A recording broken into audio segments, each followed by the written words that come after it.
పెద్దవాళ్లకు ఇవి తప్పనిసరి. 1. స్నానం చేసే నీటిలో అప్పుడప్పుడు కాస్త రాళ్ల ఉప్పు హాఫ్ స్పూన్ వేసుకుని స్నానం చేస్తే దిష్టిపోతుంది. 2. బయటకు వెళ్లే ముందు ఛాతీపైన చిన్న కాటుక కనపడకుండా పెట్టుకుంటే ఎదురుదిష్టి తగలదు. 3. అరికాలులో కాటుక కాని ఒక డ్రాప్ కొబ్బరి నూనె కాని రాసుకుంటే మీ వెంట వెళ్లిన చోట నుండి నెగటివ్ పవర్ మీ వెంటరాదు. 4. తలస్నానం చేశాక వారానికి ఒకసారి అయినా తల వెంట్రుకలకు సాంబ్రాణి వేసుకోవాలి. ఆడవాళ్లపైన పడే చెడు దృష్టి అంతా వెంట్రుకలను అంటి ఉంటుంది, అది పోతుంది. 5. అష్టమి, అమావాస్య, ఆదివారం ఇలాంటి రోజుల్లో ఖచ్చితంగా దుర్గాస్తోత్రం చదవడం, దుర్గమ్మ గుడికి వెళ్లడం, భైరవుడిని తలుచుకుని నమస్కారం చేయడం మంచిది.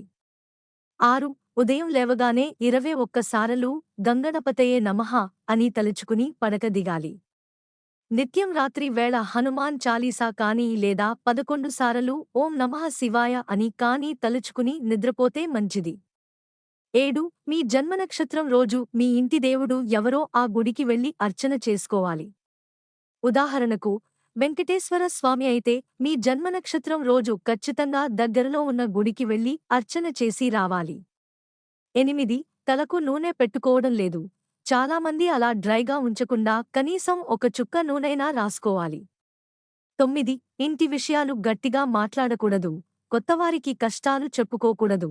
పరిచయం లేనివారిని సహాయం అడగకూడదు. 10. పండగ రోజుల్లో, సెలవు దినాల్లో కనీసం శుక్రవారం రోజు అయినా పాదాలకు పసుపు పూసుకోవాలి. మంగళవారం రోజు మోహనికి పసుపు రాసుకుంటే చెడు దృష్టి పడదు. 11. కుటుంబ సభ్యులు దగ్గర ఏదీ దాపరికం చేయకూడదు. 12. అతి చనువు ఎప్పటికీ ప్రమాదమే. మొండి ధైర్యం మొదటికే మోసం. ఇవన్నీ పెద్దవాళ్ల కాలం నుండి వస్తున్న పద్ధతులు.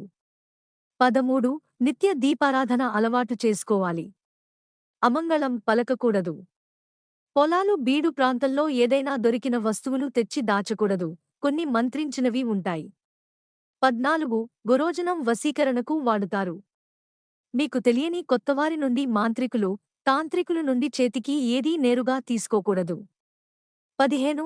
చీకటి పడ్డాక ఒంటరిగా బయటకు వెళ్లాలంటే తోడు లేకుండా వెళ్లకూడదు. నిర్మానుష్యంగా ఉన్న ప్రాంతంలో ఒంటరిగా పగలు కూడా తిరగకూడదు, ముఖ్యంగా వెంట్రుకలు విరబోసుకుని తిరగకూడదు. 16. ఓం దుం దుర్గాయే నమః అని నిరంతరం జపించుకుంటూ ఉండండి. మనసులో నిరంతర రామ నామ జపం, కృష్ణ మంత్రం మీ ఎలవేలుపు.